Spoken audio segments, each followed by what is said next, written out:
మొన్న వేటి న్యూస్ కాన్క్లేవ్లో చంద్రబాబు నాయుడు గారు ఆంధ్రప్రదేశ్ ప్రజల ఆరోగ్యం గురించి అయితే మాట్లాడటం జరిగిందనమాట.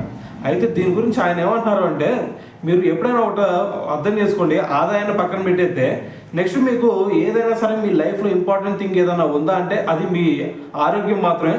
ఫస్ట్ మీరు ఆరోగ్యంగా ఉన్నారు అంటే ఆటోమేటిక్గా నెక్స్ట్ ఏ పైన చేసుకొని మీరు బతకవచ్చు. సో మరి మీరు ఆరోగ్యంగా ఉండాలి అంటే కొన్ని విషయాలు మాత్రం మీరు పాటించాల్సిందే. ఫస్ట్ వచ్చేసరికి మీరు పౌష్టికాహారం తీసుకోండి.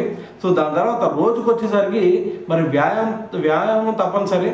సో వ్యాయామం చేస్తే అక్కడ సరిపోదు, మీ నిద్ర కూడా చాలా ఇంపార్టెంట్.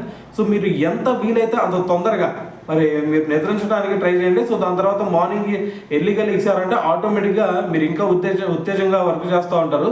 సో మరి నా విషయానికి కనుక ఒకసారి వస్తే మాకంటూ హెరిటేజ్ ఉంది, ఆ హెరిటేజ్ నుంచి నాకు సంపద వస్తూ ఉంది.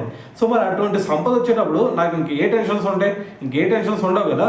సో అందుకని చెప్పేసి నాకు నైట్ అయితే పీస్ఫుల్గా నిద్ర పడుతూ ఉంది. మరి ఇంకో పక్క చూస్తే మరి మాకు ఎటువంటి ఇప్పుడు సమస్య లేదు కాబట్టి మరి నా ముందున్న లక్ష్యం ఏదన్నా ఉందా అంటే నా జీవితాశయం ఒకే ఒకటి, అదేంటంటే P4తో మరి రాష్ట్రంలో అసలు పేదరికం లేనటువంటి సమాజాన్ని మరి నిర్మించడమే నా లక్ష్యం అని చెప్పేసి ఇప్పుడు చంద్రబాబు నాయుడు గారు అయితే దీని గురించి మాట్లాడడం జరిగిందనమాట.